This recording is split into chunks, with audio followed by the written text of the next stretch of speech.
할렐루야. 여호와의 임재가 언제나 삶에 충만하시기를 주님의 이름으로 축복합니다. 오늘의 한 줄 묵상 민수기 20장 13절입니다. 이스라엘 자손이 여호와와 다투었으므로 이를 무리와 무리라 하리니 여호와께서 그들 중에서 그 거룩함을 나타내셨더라. 아멘. 광야에서 38년간 방황한 이스라엘 백성들은 가데스 바네아로 되돌아왔지만 마실 물이 없자 다시 지도자 모세를 원망하게 됩니다.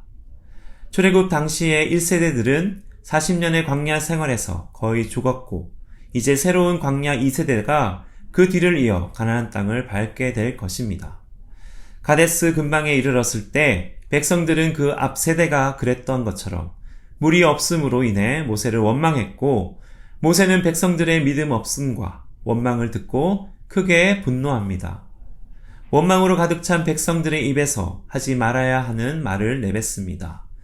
여호와께 반역하여 죽은 자들과 함께 자신들도 죽었으면 좋을 뻔했다고 말하며 출애굽하여 물이 없을 때의 반응과 같이 애굽에서의 삶이 더 좋았다며 비꼬아 말합니다.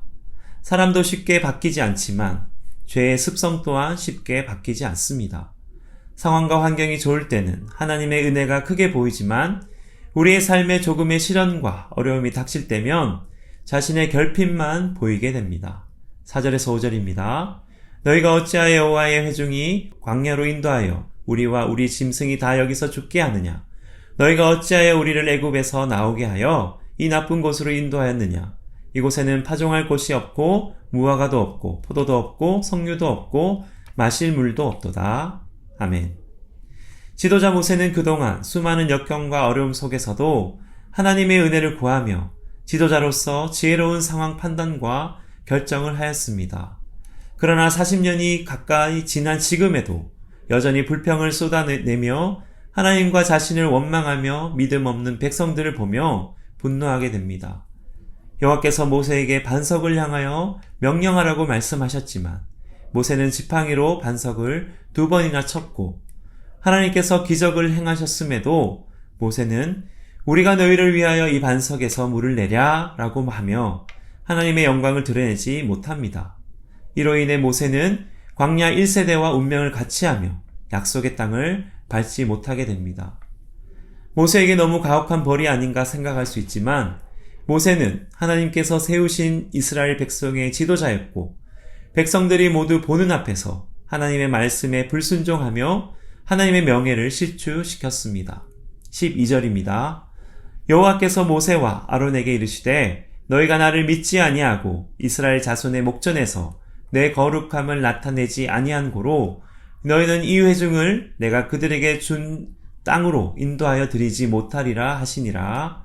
아멘. 리더에게는 백성을 다스릴 권위가 주어지지만 그 권위에 합당한 책임도 주어지는 것입니다. 그동안 하나님은 믿음 없는 백성들에게 주목하기보다 항상 믿음 없는 백성들을 하나님 앞으로 변호하며 그들을 중재해왔던 지도자 모세를 주목해 오셨고 또한 그들을 통하여 당신의 거룩한 뜻을 백성들에게 나타내셨습니다. 하나님은 오늘날에도 세상의 완악과 폐역을 보시기보다 하나님을 믿고 사랑하며 그 뜻대로 살아가는 당신의 백성들에게 주목하시며 세상을 변화시켜 가시기를 원하십니다.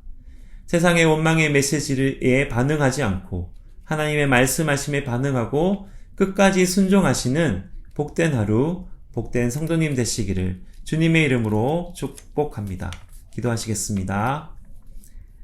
하나님의 백성들을 끊임없이 공격하고 흔드는 세상의 판단과 원망의 말에 흔들리지 않고 오직 주님의 말씀에 그 음성에 민감히 반응하는 자 되기를 원합니다.